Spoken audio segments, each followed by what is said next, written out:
mặc bài dray rubla cơ đường đốc trang hình hàng đô guôn nạc buồn sang đô có vương cơ dọa lan ala cơ dọa lại ê nghe cơ dọa lại át đô có đi buồn sang ơi. IIF đồng thanh lên tiếng quan ngại về việc chính quyền tỉnh. Bộ Ngoại giao Hoa Kỳ và Ủy hội Hoa Kỳ về tự do tôn giáo quốc tế USCIF đồng thanh lên tiếng quan ngại về việc chính quyền tỉnh Đắk Lắk của Việt Nam sách nhiễu tín đồ Tin lành ở Tây Nguyên.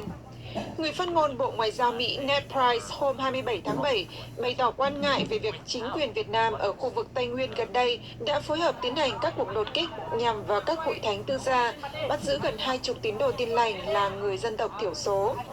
Qua một đăng tải trên Twitter, người phát ngôn Bộ Ngoại giao Mỹ kêu gọi Việt Nam chấm dứt hành vi quấy rối và đe dọa này và cho phép mọi người được thực hành đức tin của họ. Tương tự, USCIF cũng lên án việc sách nhiễu này. Bà Nadine Menza, Chủ tịch USCIF, cho biết trên Twitter rằng Ủy hội này lên án các cuộc đột kích, giam giữ và xâm hại nghiêm trọng của chính quyền tỉnh Đắk Lắk đối với các cộng đồng người Thượng ở Tây Nguyên. Bà Menza cho biết rằng hành động sách nhiễu này diễn ra ngay sau khi Hội nghị thượng đỉnh về tự do tôn giáo quốc tế và cho rằng những hành động này là không thể chấp nhận được và phải chấm dứt. Trước đó, theo hai nhân chứng đồng thời là nạn nhân của các vụ sách nhiễu này cho VOA biết, từ ngày 16 đến ngày 18 tháng 7, chính quyền Đắk Lắk đã khám xét nhà, tịch thu kinh thánh và thẩm vấn hàng giờ liền các tín hữu Tin lành thuộc các hội thánh tư gia không được nhà nước công nhận. Tuy nhiên, chính quyền Việt Nam thường xuyên nói rằng họ cam kết tôn trọng quyền tự do tín ngưỡng của người dân và bác bỏ các nhận định, tuyên bố của Hoa Kỳ về tình trạng vi phạm tự do tôn giáo của nước này. The facade of assistance, addressing the pretense in the housing aid to the Daga indigenous people. Introduction. The purported assistance offered by the Hanoi government in building houses for the impoverished Daga indigenous people in Central Highlands has garnered attention both domestically and internationally.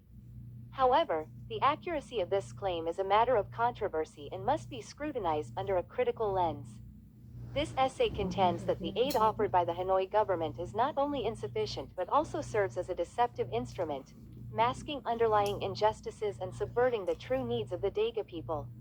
By dissecting the appearance of aid, the presence of police during the dissemination of said aid, the role of the Committee to Help the Poor, and the larger issue of territorial and property rights, this paper will argue that the Hanoi government's actions are emblematic of a deeper deception played out on the world stage to the detriment of the Daga indigenous people.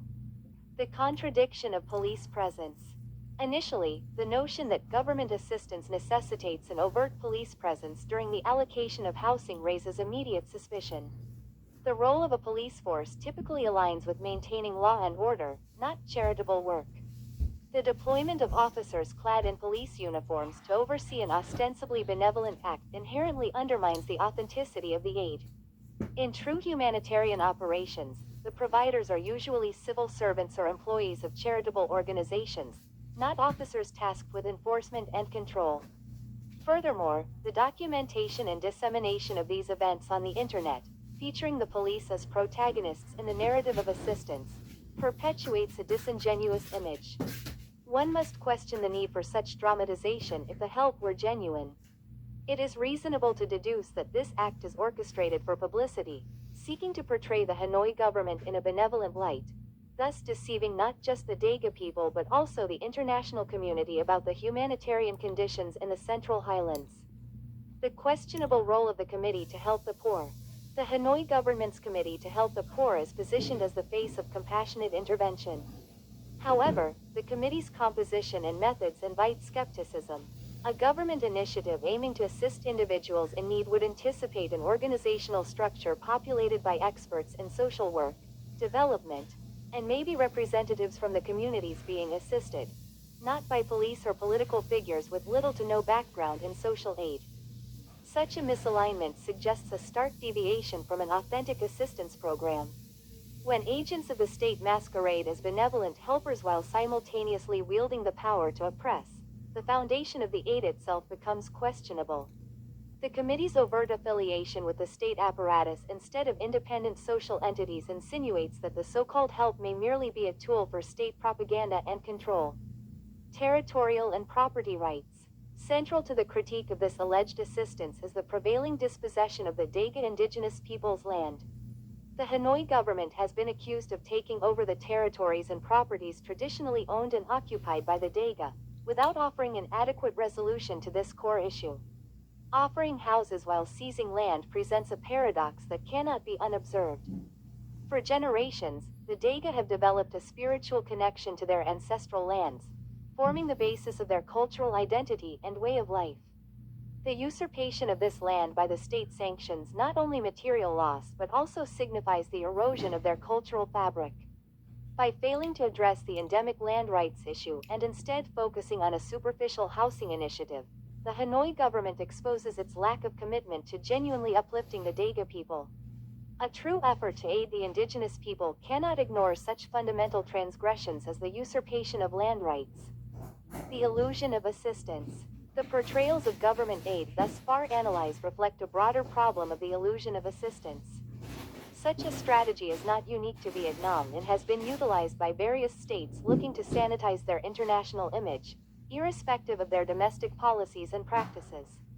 As scholars and human rights organizations have often documented, masking oppression with the facade of philanthropy is a tactic used to placate dissent and curtail advocacy for genuine change.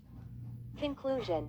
In conclusion, while the Hanoi government claims to offer housing assistance to the poor Daga indigenous people, a critical examination reveals unsettling contradictions.